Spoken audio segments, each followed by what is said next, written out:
Hello, hello, hello, hello, hello. Hey y'all. Wow.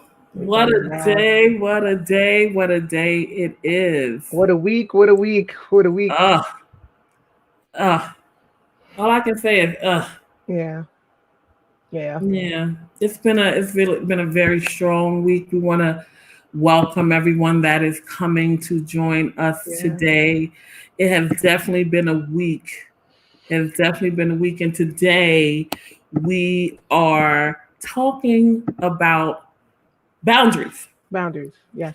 which is really appropriate right now on so Yeah. many levels. Yeah. Yeah. On so many levels. Today we are talking about boundaries. And as we say right here, walking heavy. Welcome to that moment like I was all ready to go and here we go. I had planned everything perfectly, right? So Ah, welcome to Walking Heavy with Sue and Renier, where there are no yeah. titles, no positions, no shade, and no religion, just real feelings and real talk. Thank you for joining us today. We hope you got your walking shoes ready because Yeah. we are talking about boundaries. Yes. Hey sis, how are you? Hey Pam. Hey Jay. Hello, hey Jay. How are you? Um, so as usual, hey Renee, we always check in Hey to see where Renee. we are and Yeah. how we are. As today we are talking about boundaries. How are you today, Sue? I am not the best. This as we said, it's been a heavy week and yeah, I'm just tired. I'm just tired of our people.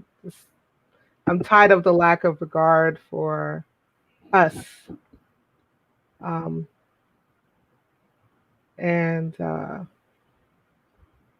and what we do as a result of not being heard is, you know, uh, when the person in the White House can tweet, when this looting starts shooting, basically saying, giving uh, folks uh, basically the right to shoot us, to kill us, to lynch us, to do whatever. I guess I'm like all over the place because it's like it's a lot. It's a lot. Yes, So real, real. so I'm feeling a little heavy and um, I wonder where my shirt I says brave. This is my message to y'all, who's out there on the front lines, who are out there protesting, I'm reminded of the civil rights movement and how they risked it all to march the same and to march peacefully. Um, and I posted earlier on my Facebook page that sometimes you got to speak in a language that folk will understand. Uh, they don't always understand peace, Right. and so if something got to get burned to the ground for you to hear us, then something got to get burned to the ground for you to hear us, and that's where I'm at on that. So Take a deep breath. yes, I need some of your crystals. Jesus. Oh, yes. And you need an amethyst with you right now just to bring you some calm and some peace for now. Um, like today, I have on a citrine, which is for grounding and allow me to be grounded right now because I'm really angry. Yeah. And so, and I often try not to allow myself to get angry with things that I already know. Like it becomes very important to me not to allow myself to be emotionally moved by everything because Hmm. I already know how this country is. I already know how people are, Yeah. but there's no but in this. And I'm pissed. And so I'm glad we're having a conversation around boundaries because here's the other side of that. Like there's a lot of sharing going Yeah. on. Yeah. And for some people, that works. Like, I didn't need to see the video to be mad. I didn't. I had read enough stories. I didn't need to see the video to be mad. Right. Right. And so some people need to see the video, need to watch it, and need to unpack it, and need to look at how the fullness of it all. Right. And then there's some of us that don't. We are clear that something is wrong, something is fucked up here, right? Right. So it becomes hard because it's kind of similar to the idea around dealing with the pandemic. Mm-hmm. You have a certain way people deal with trauma and anger and pain, and then that may differ from another way another individual may handle it, right? So there's people upset that folks are rioting, but there's people that feel like tear it down. There's people that feel like, so we have to give, my space right now is I'm giving grace. I want people to feel what they feel and however they need to feel it. I don't want to police it, Right. but I have to have a boundary for what shows up safe for me. Right. There is, did I share? I think I shared it. Something about self-care Oh, when it comes to this. Yeah, let me, I'm running to my page now. Okay. I guess like since we are on that, when did I share this thing? Okay. So it's from Mental Realness Mag. Mm-hmm. And it's called Coping with Racial Events in the News. Okay. We're not going to spend a lot of time on it, but I do want to put this out there. It says it's okay not to watch the videos if you don't want to. Set boundaries when you can no longer discuss what's happening. Surround yourself with people who understand how you feel and can validate your emotions. Remind yourself that you matter. Create healthy coping. And so once again, that's from Mental Realness Mag. I found this on Instagram, and it was who shared it? I think Black Femmes Matter shared it. Oh no, Therapy is My Jam. That's who it's reposted from. Okay. So like yeah, there it is. Yeah. So, as we're talking about boundaries, mm-hmm. this is a perfect example. Yes. And don't allow anybody to guilt you into watching the video. It's trauma. We talked about this when we were talking about the coronavirus and how us being cooped up and how it kind of lends itself to depression and feeling antsy and feeling alone and helpless. It's the same thing with this. I like you, Renee, did not have to watch the video to be angry. As a matter of fact, I saw the report first before I actually watched the video. And I could not watch the entire video because I immediately went to tears and I wanted to regurgitate. It was horrible. It was horrible. The blatant disregard for this man's life and just the look of, I'm gonna say evil. That's the word that's been coming up for me. Look of evil in this man's face. That the ex police officer's face as he held his knee to his neck.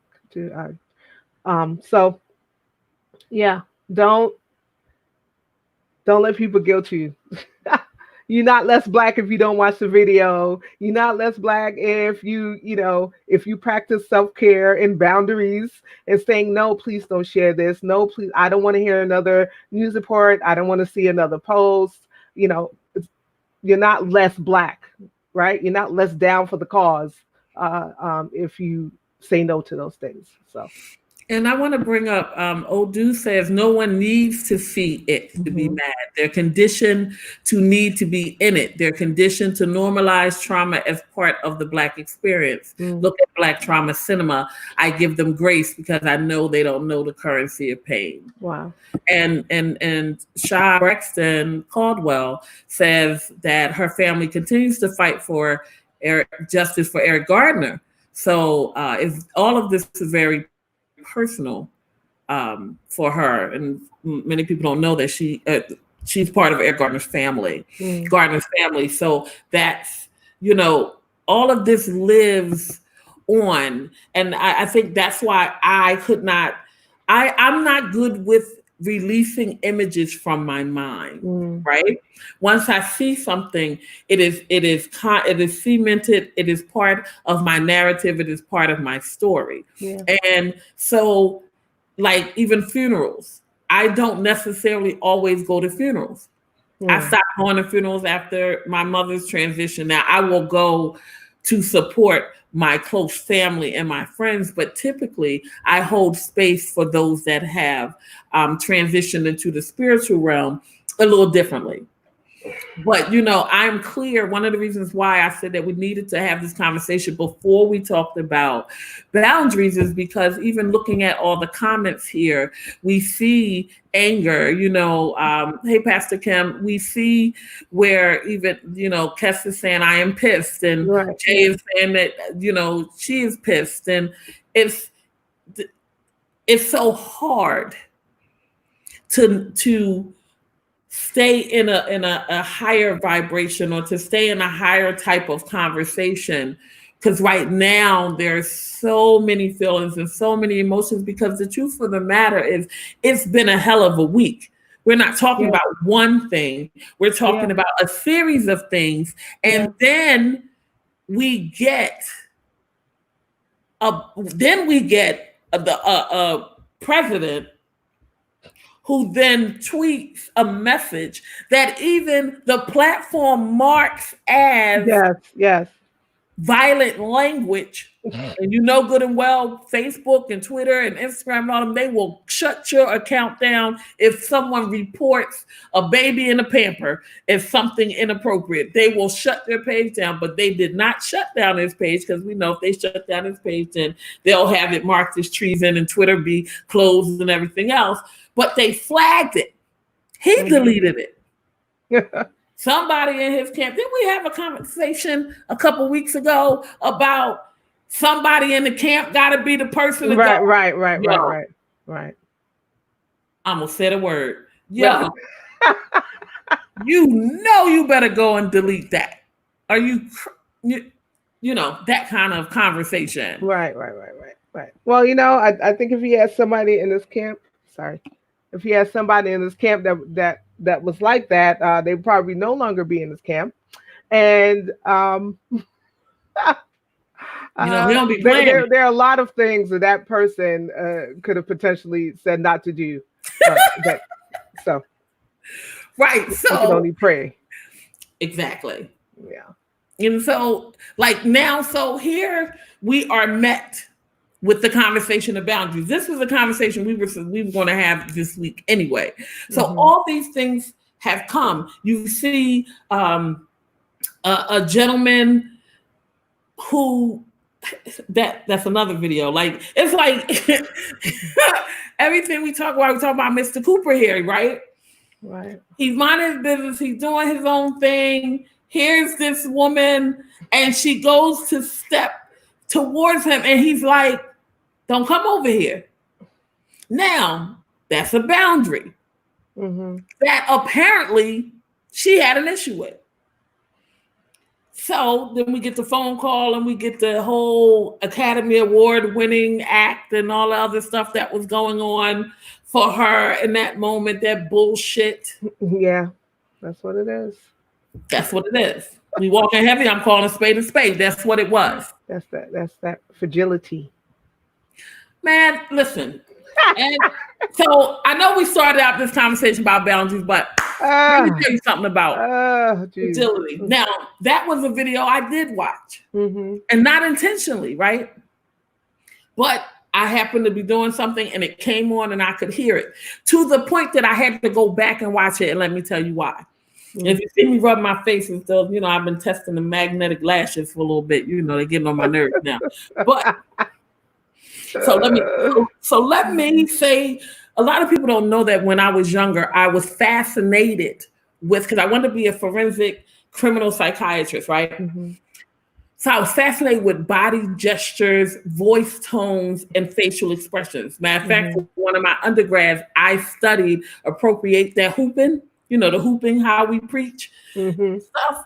I wrote about the appropriation of hooping, and I studied pastors with their facial gestures and all that other stuff. So that has been a thing I've gone to school for it. I've taken classes on it, all that. So I wanted to go ahead.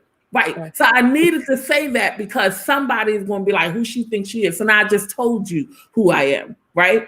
When I heard that message, because I heard it before I saw it, I said, wait a minute. I had to go back and watch.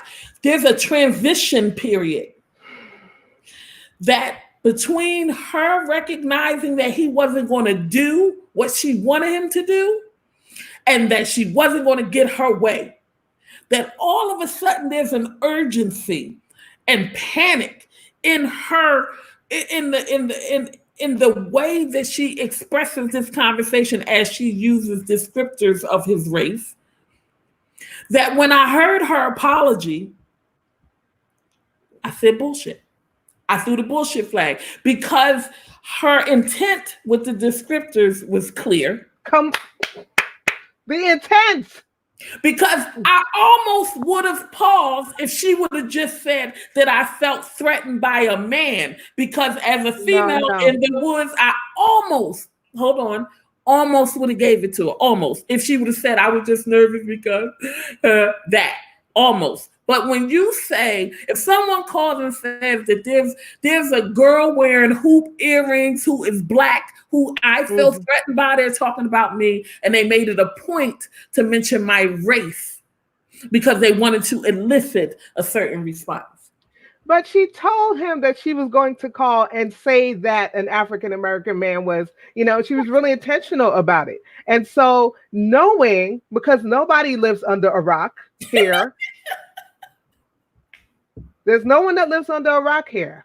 Right. Right? Knowing what happens when you call the cops on Black people, knowing that this phone call could potentially cost this man his life, she did it anyway. Because, see, I'm trying not to cuss now. Because she didn't want to follow one. She felt privilege, didn't feel that she needed to follow the rules of the ramble. Right? Where this man had regularly been. I've read several articles about this because I'm fascinated. He was an ornithologist. This is what he did. This was his passion and his hobby. All he asked was for respect my boundary, respect my space, respect. That's it. Right. And that, then the whole thing, the poor dog, because while she's busy calling the cops on this man, she's choking the dog, who should have been leashed in the first place. All he did was point out that this is what it says. The rules say that your dog is to be leashed at all times. Now, I wonder, had a white person said that to her, if she would have responded that way? If she would she have gotten angry, or would she have just put the dog on a leash? Well, like, I'm tired. Wait a minute. Because again, I went reading, you know me. This woman apparently had her dog was like Penny in Good Times. She had already been mistreating this thing for the past 2 years. Like, she had Instagram posts where she had talked about the dog getting injured here, he got bit here, he did this here. So the dog was always off the leash. So she might have had a reaction either way, but what I will tell you is the truth, and period, point blank. She was intentional Yep. about trying to cause him harm. Yep. Period. She was intentional. And so that is part of my problem. My problem is, and I've cried this week. I've cried. I've prayed. I don't know. I don't know what it will take other than tearing this shit up for people to understand Listen. that we deserve, for several reasons other than just the fact that we are human beings. There are about 20,000 reasons, if not more, why we deserve to be treated with some respect. I don't know what else has to happen. And I'm not an advocate of violence. I'm not. But I'm an advocate of whipping someone's ass when they have continually threatened your being, continually threatened your space. Yeah, so I'm saying how I feel. This is Lakia Renier, Amen Covington's opinion. At this point, I'm not mad at my brothers and sisters and siblings over in Minneapolis. I wouldn't have been mad if we would have busted out here in Brooklyn. At this point, right. What else needs to happen? What else? Some things you got to take by force.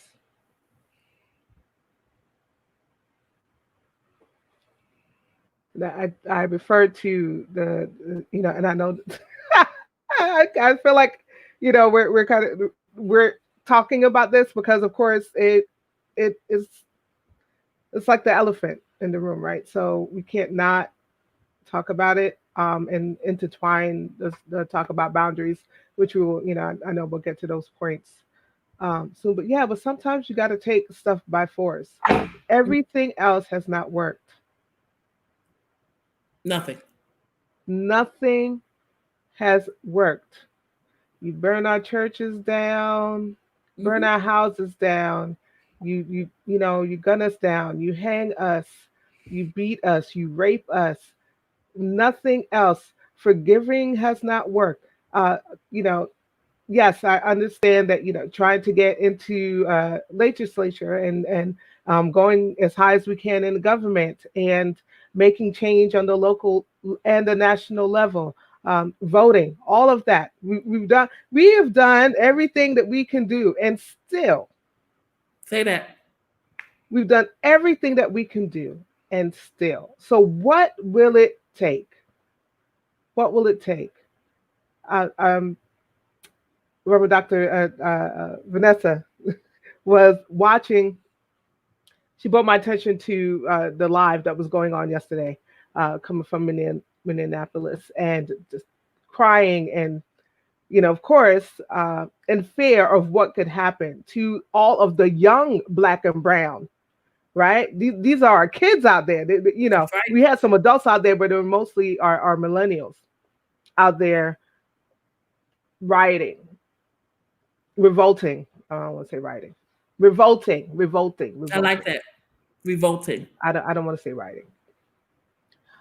And of course, they were met with tear gas and rubber bullets and just all sorts of things, and because the police are so trigger happy, it wouldn't have taken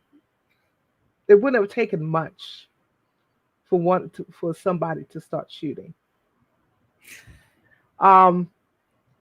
And so I was relieved when they began to get in their cars and leave. And I was like, oh my God, they're leaving. They're getting in their cars and they're leaving. Let me tell you something.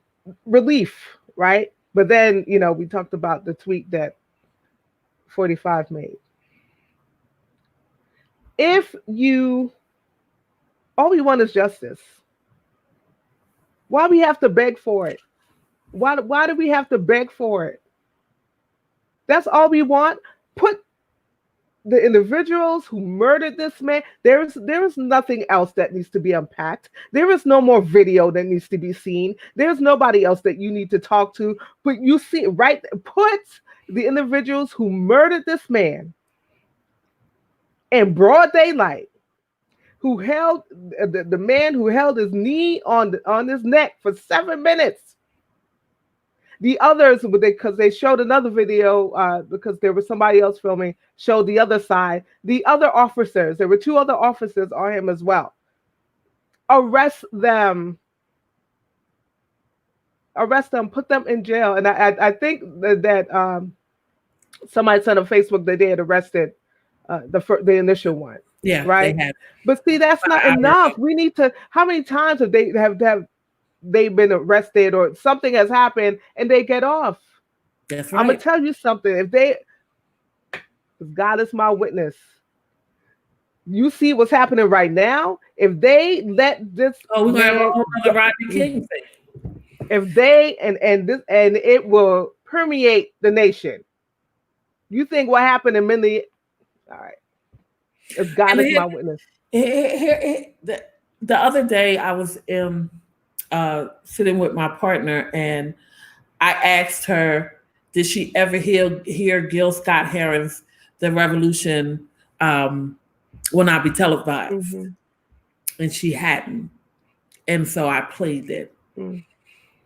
And I played it with the video. Mm. And when I tell you that the content in that video could have matched where we are today, almost perfectly. And then you go back to another time before that, and then another time before that.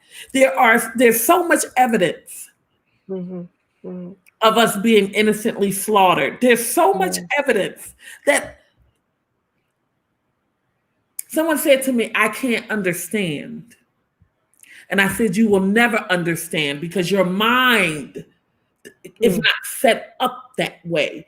Your mind is not set up to hate. Your mind was not groomed to hate. When your mind has been groomed to hate, you get dumb again shit, because I call shit. I call stuff shit. Listen. Get dumb shit like what was tweeted out today. Because here's the other side of that. If we are quote unquote looting and they're going to start shooting, what you think we going to do? Right. It's almost like it is there is a race war. Right. That's I said that. That is being forced. Yes. And it's still, and I'm telling you something, and I'm not a conspiracy theorist, but the timing, come on, in alignment with the pandemic. Yes. Oh, yeah. You can't tell me that this is not intentional to create and cause a different type of genocide. You can't tell me. Come on. Because you already have people in arms. You already have arms. You already have people set to pop off. You already have people trying to then get their unemployment. Right. They didn't get their this for one reason or another. There are some people that are scared to death to go back out here. And especially here in New York, I don't know how I'm going to get on that train ever again. Right. And so you set these situations, you set panic and fear and anger into motion with no one looking. I'll come over there. Jesus. And then now, when we set it off, it's designed so that something else can happen in retaliation. Right. Then we look like we're just angry people who don't understand and who are just ready to go off any moment. You know, those black folks. You know those thugs. But guess what? Right about now, call me whatever you want to call me. But you won't Right? call me imprisoned. You won't call me held in bondage. Come on, listen. Uh, we have to get to the point, and again, and I agree with you. We're not inciting, right? I'm not saying go out there. No. Oh No, I'm God, I not saw saying that something either. about violence. Oh my gosh, there was. Oh, I meant to save it because it said that violence cannot be enacted against inanimate objects. We Yeah, are not being violent. Looting is not violence, right? Violence takes place on against I saw a that. person and against people. And I wish I had that so we could put it up. Yeah. So listen, whatever gets their attention. I think that might have been Nala that had that up. Was it not I think analysis? Was that you? That thing was just yes. And I'm so appreciative of the fact that we're never too old to be enlightened, right? Or we should always be open to enlightenment. Because just yesterday I was talking to Reverend Doctor, and I said I don't understand why. What would the looting? What message is the looting sending? Mm-hmm. And I was conflicted and uncomfortable with the looting until I saw today that somebody said, well, the white people been looting, stealing, robbing since the dawn of time. Right. Somebody said the talking gonna be all right. Yeah, talking's gonna be all right. Because guess what? Especially now, you brought up the pandemic. Yes, we are poor. It's the people that got everything are not the ones taking. Mm-hmm. It's people that don't have, that are struggling, that this pandemic has robbed them of their resources, robbed them of things that they need in order to survive. So it's not any, and yeah, and anger is laid on top of that. So the timing, I agree with you, Renee, that this timing,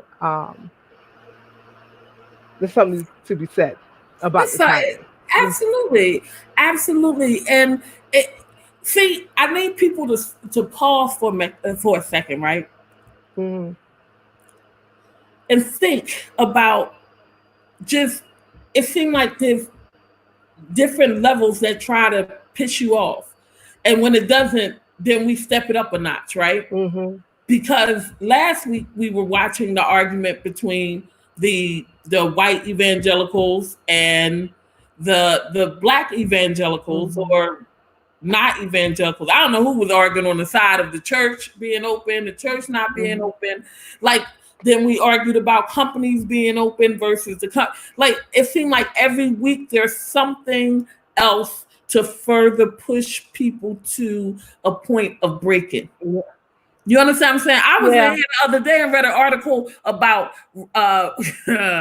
my New Yorkers. If you have not seen the article about the cannibal rats, I need y'all to go look up the article about the cannibal rats. They are saying, right?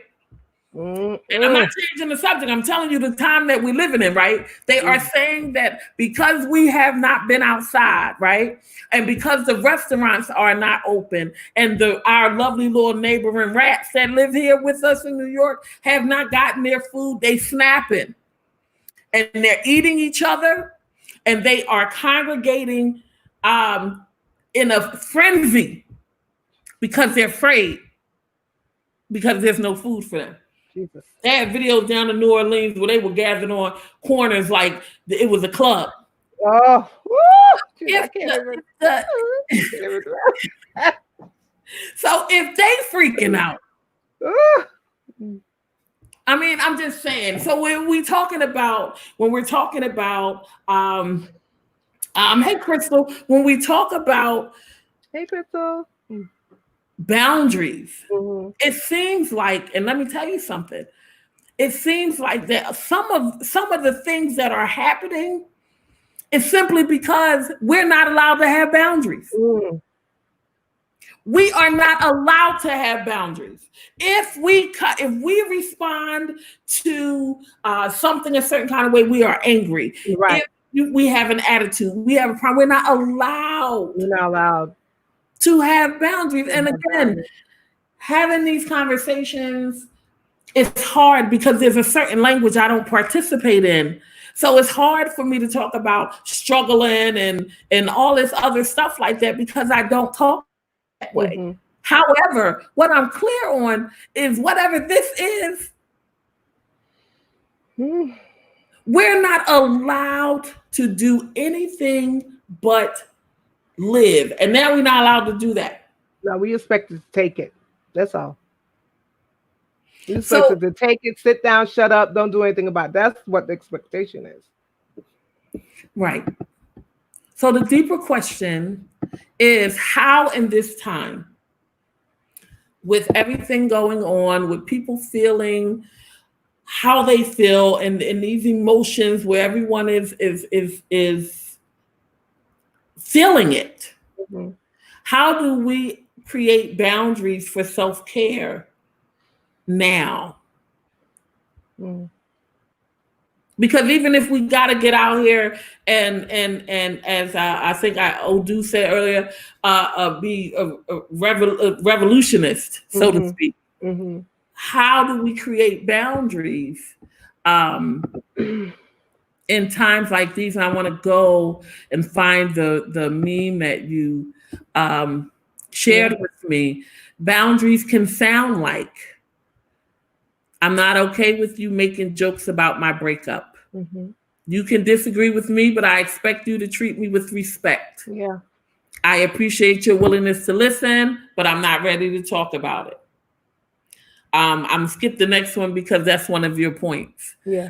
I will respond to my emails after the weekend. No thanks. 1 glass of wine is my limit. I need to learn that one. Mm-hmm. I need you to stop making comments about my body. And this is my favorite one next to yours that we're going to talk about in a minute. I am struggling with my own mental health right now, and I don't feel like I can be your primary support system.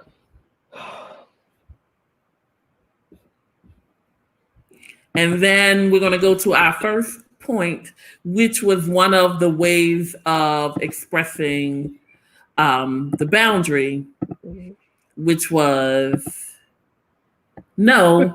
Yes. Is a complete sentence. Is a complete sentence.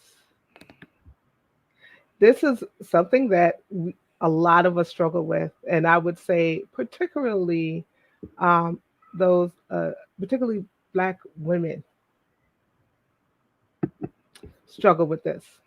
I can't speak for the brothers, but in my experience, saying no is, particularly when it comes to your family,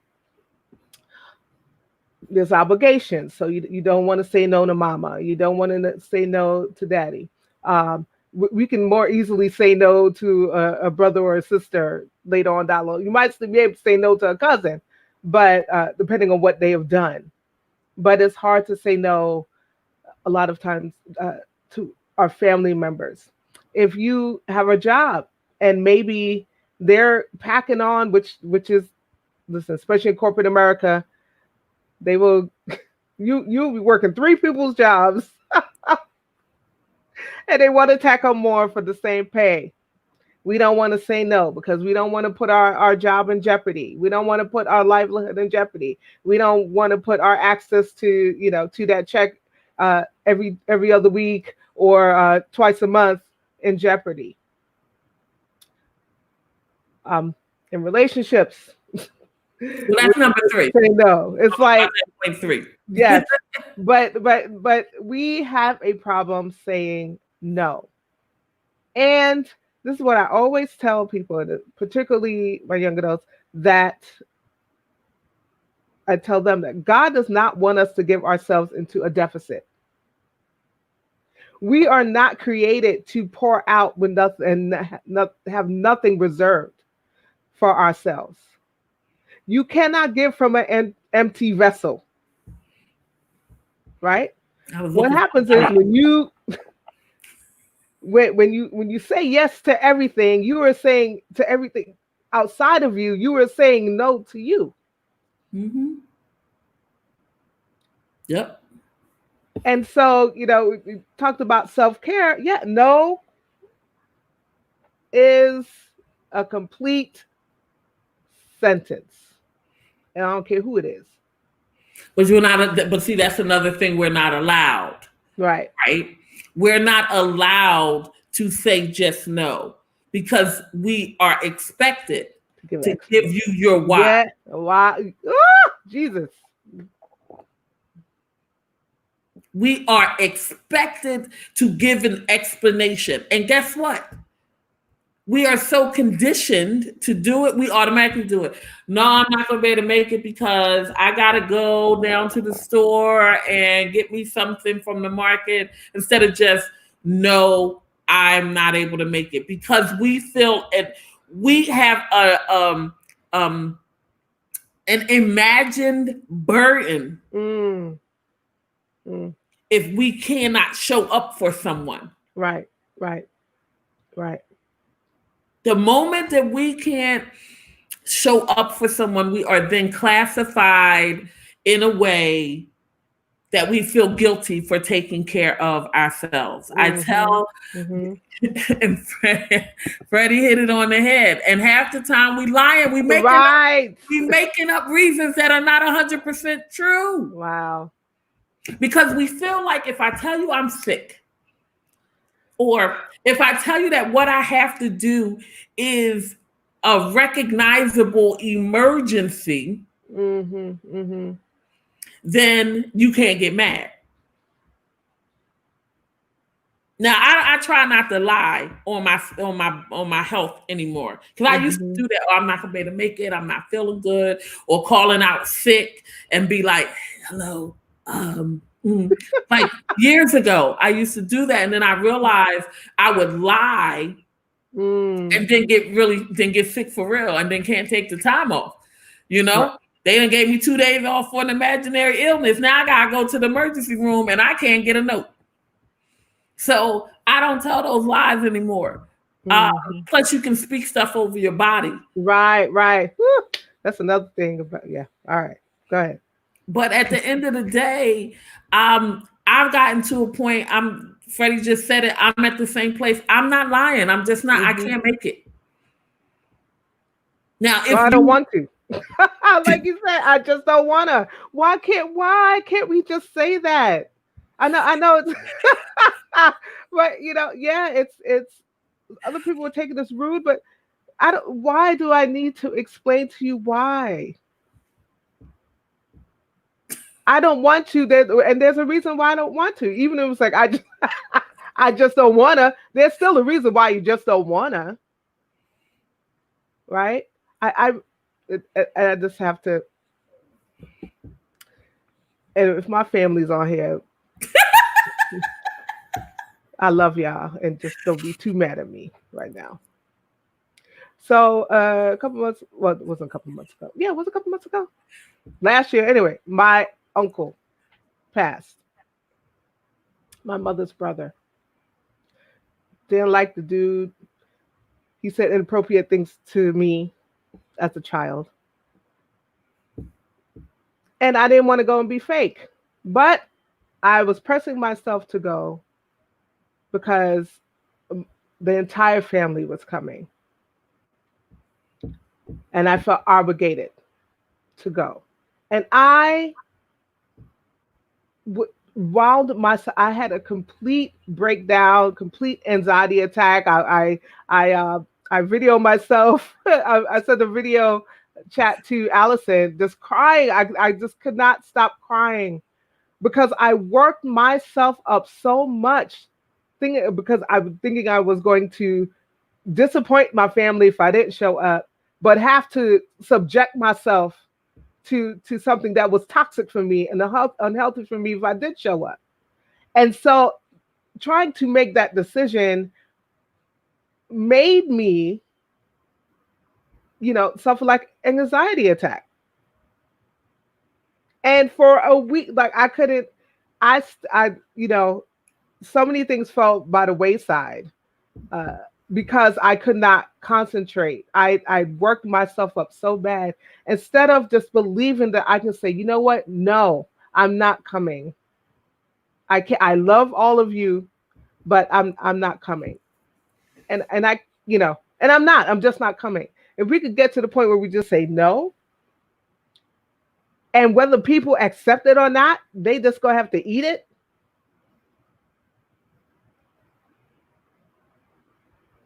Everything doesn't require an explanation. It doesn't. Sometimes I think that, and I'm gonna pull up something Iradiance just said because I think this is the core of it. Mhm. But I think sometimes people want an explanation so that they can know if it's a good enough reason for them. Mm. Mm. Is it a good enough reason for you not to be here for me? Wow. So Iradiance says Yes, this is good. it comes from our childhood and programming. Yes, Like yes. when we were told that if we didn't do something, you were stingy. She said she held on to that for years and let it go when she learned that it's okay to do what supports her. Ooh, they will support you. And that's real. It does come from our childhood Hmm. because if, as soon as you didn't want to do something, the first question you were asked, why? Mm. Why? Why? Why? What? It's not. And as a parent, I won't even hold you. I've said it. Mm. You know, and I look Hmm. back on Yep. a few things that, you know, the experiences I had with my son when he was growing up, and I recently apologized to him Mm. because you do what you know to do. Hmm. You know, you say the things that you think make sense. Hmm. But a lot of that is no longer relevant. It is not conducive to encourage free thought, free thinking. And so Wow. when we rewind things back to like what we were talking about earlier, why people don't feel like we have a right to say no or why we have a right not to show up when we don't want to is because we were taught very early we don't have that right. Oh, If you're in yeah. ministry, you are expected to say yes to everything that's supposed Mm. to happen at the church that day. It could be Mm. 82 services and you are in leadership. You are expected to show up and be present for all 82 services, Hmm. period.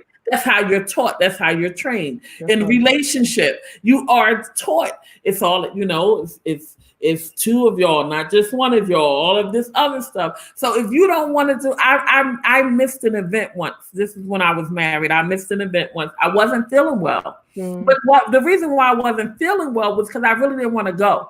Hmm. And people don't understand when you do stuff against your center, against yourself, your Hmm. body, Yep. your mind will start to kick back that toxicity because Yep. it knows you don't want to do it. Right. Right. And so I Right. had this real conversation, like I don't really want to go. And the truth of the matter was the place that I was supposed to go, I knew the people that had invited didn't particularly care for me. Like Hmm. I knew it. And so I'm a person about energy. I don't want to be an energy that it doesn't remotely offer me some sense of peace. I Right. don't want to do it. Right. I had to lie Mm. about why I didn't want to go because me saying I didn't want to go wasn't enough. Mm. And so then I had to voice, I had to give life to some a situation or a dynamic that I didn't even want to talk about. The bottom line is y'all like me. I know y'all like me. I want to go. Right. Wow. So when we talk about coming from this space, this whole pandemic element, and we're talking about going back into what, and it's not normal, honey, because I went to the post office the other day and that was a whole thing. When we go back into the world, how can we show up empowered? Wow. Especially with everything else going on, telling us we don't even have the right to be angry now. What do we have the right to be? What is left?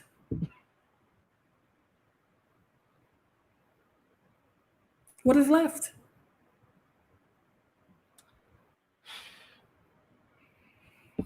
And we can cover a couple of other points. You know, you also you said self-care first, their care second. Yeah. Yeah.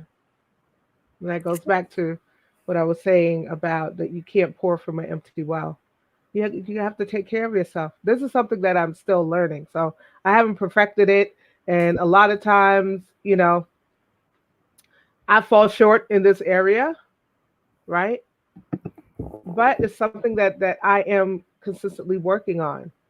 I can't help you if I have not helped myself first.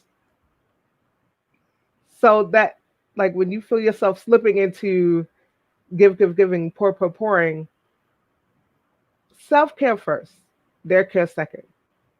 Because guess what? If you don't do it, somebody else will. If you don't run to their rescue, they will find another way. Sometimes we're preventing people from finding the other way because we are consistently running to their rescue. Yeah. You know? And Radiance asked, and we talked about this a little bit earlier. Do you think it's expected of us as a people to be angry for everything? Absolutely. Yeah.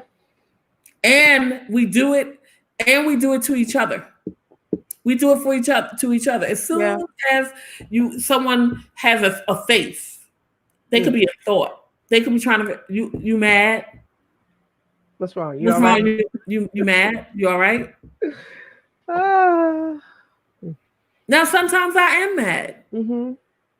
And I don't particularly care for that word, but sometimes I am mad. I'm sometimes I'm upset. Upset. And I have a right to process that. Mm-hmm. I have a right to process that.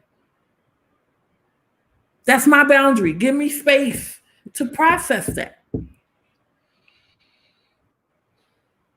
So I think we're automatically expected as a people to be angry. But the interesting thing is the stuff that we are talked about for being angry about is stuff that we really should be angry about. Right.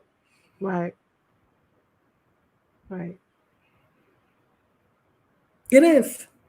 And I'm talking a bit to anyone with this. I'm talking about, someone at work, who's been disrespected time and time and passed over for opportunities but working because they have to work to eat. And their job knows that they have to work to eat.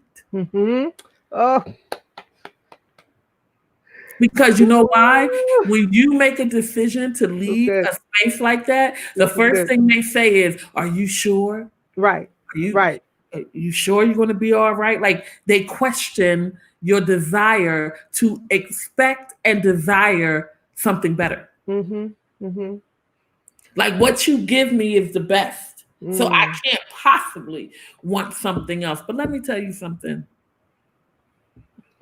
Oftentimes what is offered to us as the best is the worst of the least. Right. I'm not going to settle for that. No longer settling for that. Absolutely not. I want everything that I've worked for. Listen. I don't want nothing I didn't work for. I want everything I've worked for. We have to get out of the accepting scrap mentality, right? Accepting the scraps, the crumbs. We have to move beyond that place. No, we do. Listen, we are choice meat people. For those of us that eat meat, choice plants for those who are plant based, right? But we it's it goes really back to this conditioning that Irradius talked about, that you talked about. We are conditioned to accept scraps and be okay with it. Hell no, I'm not accepting scraps no more. And if you're in my circle, I don't want you accepting scraps neither. No, we're not doing this. This is what we're not doing. Okay, we have to often talk about, those of us who are Christian. You know, God can do exceeding above anything that we can ask or think. Okay,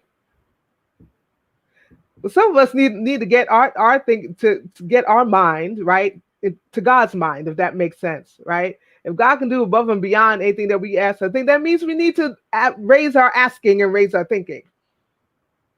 Go ahead now. And stop accepting scraps. You're worth more than scraps. I don't know who this is for, and I don't mean to preach. I'm so sorry. But that thing just heavy, honey. Just walk on heavy. No, because you are not scrap material. Like, you are not made for scraps only. You're not made for that. You're not cut from that type of cloth. And this country has done a great job of forcing us to accept whatever it can give us, to accept that we can't rise above, right? Yes, we have to work harder, and that sucks. It sucks. But if you are in a place, or you're at a job where you know that you are not gonna listen, I got tired, and I was so conflicted before my when I was still in corporate America. Because every day I went, I felt like I had to fracture myself to go there, and I felt just in my spirit, it was just so sad. My spirit was depressed. That's one of the things that made me depressed. Having to go there and be of service to people who really did not appreciate me, and really couldn't care less if I left because they were replacing with somebody else, right? Child, I don't want us to go beyond this hour because I have a lot more to say. I'm just not going to say it now. We're going to have to do another show. We have to do part 2 eventually, because I just need the people. I need us to go beyond scrap thinking. And yeah. Anyway, that's powerful. I know that's a whole other show. And as an educated Black person, I can connect to the frustration that comes up when you have to break apart who you are. I loved my last job in the sense that it really worked for my schedule and allowed me to run my business and do everything else I need to do. But sometimes I did feel away. As a woman sitting with a doctorate degree and a master's degree and all that other stuff, degrees don't make a person. Right. But you will feel away if you're sitting in a room and everybody's talking to you like you're less than they are because they think they can, because you're the girl Friday. You're the one that goes and gets the coffee, or you're the one that, but here's the kicker. And this is why I said I have issues when they needed something done that required a certain expertise. Come on. And they didn't want to pay me for it. But they would acknowledge that I had the ability to do it. So they would say, come on, Doc, come look at this contract. Because, I had 20 years in the legal field. Come look at this contract. Come on, Doc. Yeah, you can do this. I was only Doc when something needed to be done that they knew they weren't going to pay me to do. Wow. So they figured they'd butter me up and talk to me about and I don't misunderstand. Do I think that they didn't appreciate, that they didn't have celebratory moments of my accomplishments? Absolutely. But I know that my accomplishments and my success meant nothing to that job. No. Nothing to the job. It feels like something. It feels like something. Yeah. As a person of color that has to fight 3 or 4 times harder Right. to get the same recognition as somebody else next to them. And I'm not even just talking from externally, I'm talking from the own community as well. Yes. Part of the reason that we struggle as a people is because we don't know how to celebrate and love on ourselves as a people. We don't know how to treat each other. We don't know how to talk to each other. But the thing that people fail to realize is just like any other family, you can only do but so much to us. Yes. Yep. Ooh. Before everybody turns around and goes, I'm not doing this anymore. Not today. If nothing else comes from what's going on right now, besides the justice that deserves to be served, I want to be able to walk down the street after this pandemic and everything else and look at my brothers, sisters, and siblings and say, I love you. To say, let's do this. To say, what can I do to build you up? What can I do to show up for you? You don't feel like going, then don't go. You need some time for self-care, take it. Right. You see somebody in the store being mistreated, you don't leave them in the store. You stand up and go, we're not doing this today. Listen, take the risk. Risk it. I know that we don't want to we don't want to say something sometimes because we are so concerned about what could happen to us. But you might be the person that saves that life today. If you only say something. If you only risk it. Back in the day, our elders used to, for those that grew up in those types of neighborhoods, you had elders that watched out for all of the children. That's why that phrase, how are the children? If you tell me how the children are, I can tell you how your community is. The children are not well here. So in case anybody didn't know, the children are not well. But we could just, you couldn't just do anything you wanted to do, because if you did something, then whoever saw you was going to check you and then tell your mama. We looked out for each other. We did. And I know that slavery, everything it programmed us to be crabs in a barrel. Mm-hmm. And to pull down those of us who are trying to achieve something, trying to be better, trying to lift others, bring others with us. And it goes right back to this scrap thinking. That's right. We can get what we need if we do it together. If we can find a way to do it together, mm-hmm. and reach back and bring up and take on the spirit of the village.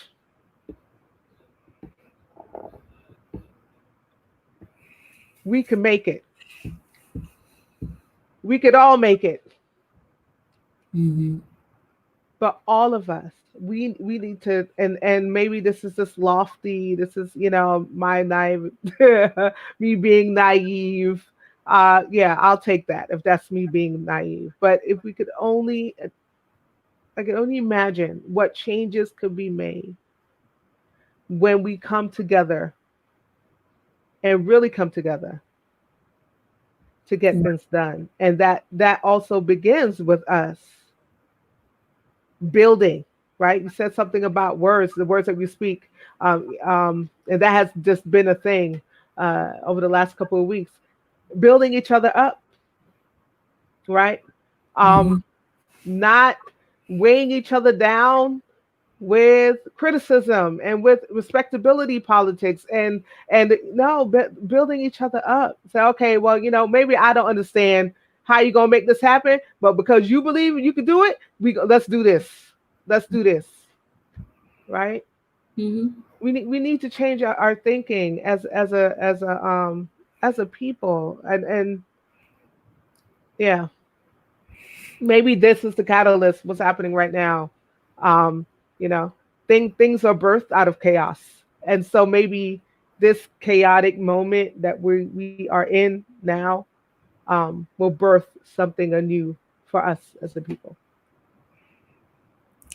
So on that note, because I think that's an amazing place to put a pin in and stop before we come together next week. Mhm. I think that's a good place to end, and we will come back to this conversation around boundaries because we still Yeah, have a couple more points to share. But next week kicks off June, and that would have been here Pride Month. yeah. So next month we're going to be doing some special topics. We'll have some special guests come in and through and join us on these conversations. Next week we'll be talking about how labels define us, which is Hmm. still rather appropriate for what's happening Yes. right now. We'll be talking about labels defining us and how they show up. Hmm. All those wonderful roles and things. How does that show up in our relationship, in our daily life, in the Right. bedroom? Um, Right. in the boardroom, like we're going to be having that conversation, and we're blessed to have, Code um, switching. Yeah, we yes, talked about that too. the good Yeah. Bishop-elect Reverend Dr. Vanessa Brown will Woo be joining us woo. on part of that conversation next week. Yes. If you're not Yes. familiar, a couple weeks ago on Beyond the Gatekeepers, they did a long and very comprehensive discussion on human sexuality, Yes. between loving what's between what was the knees and Oh, between between the your navel navel and the and your knee. knees. What's not I to said, love? I'm getting older. Some stuff is going past the navel and to the knees, but that's fine. So we'll have her next week. We Mhm. also wanted to take a moment to look at relationships and other things during the month. But next week, come and join us as we talk about labels. For those that are interested in working with us individually, I'm going to ask Sue to tell a little bit about Cara Solutions. Oh. See, look at that. And I think I saw this on the piece of paper, and I was just like, I can wing it. All right. So all right. So Cara Solutions is it was really birthed out of this listen, Corona did this. And God, Corona and God, right? So I have always uh been involved in writing and editing and graphic design and things of that nature, doing a lot of that work for free. And one of the things that Dr. Wilhelmina Perry told me, who I consider one of my mentors, is that, Sue, you're going to have to carve out something for yourself. You're going to have to create your own position, Mhm. because I was bemoaning the fact this is when I was still working. I was bemoaning that I did not have time to do to to to be in community and to do the work in the community that I felt that I am called to do. I feel is my vocation. And she said, you're gonna have to just create something yourself. And I'd been looking for work. And I was just like, and so she was the one that said, you know what, I want you to do my blog for me, and so I'm not gonna go into the whole backstory, but Dr. Wilhelmina Perry became my first official client on retainer. And Cara just kind of took off from there. So I do graphic design, web design, you know, uh, executive administrative stuff, help you out with your calendar, making travel arrangements. There's a plethora of things I do, copy editing. There's so many things that I do, but you can go to my website, www.cara-solutions.com, and just go to uh, services, and you'll see everything that I do on that page. And so that's just one part of me. And if you want to know anything else, you know, feel free. Feel free. So So hit me up. could you send me that link so I can update? Because the link that's on your screen is the link to the Facebook page. Oh, Facebook page. Oh, when you asked for that, I didn't know. You I said was on link. my You didn't job. say website. You see why language is important? And if you are interested in working with me, I have Pink Love Wellness LLC. I do spiritual direction, mentoring, and coaching. I also do relationship coaching for couples and premarital and marital services for couples, all through a spiritual interfaith lens. And by the way, if you enjoyed this video, please, please, please, please follow Yes. us on Facebook, share this video, have people come join and like our page. We post questions and content in there during the week.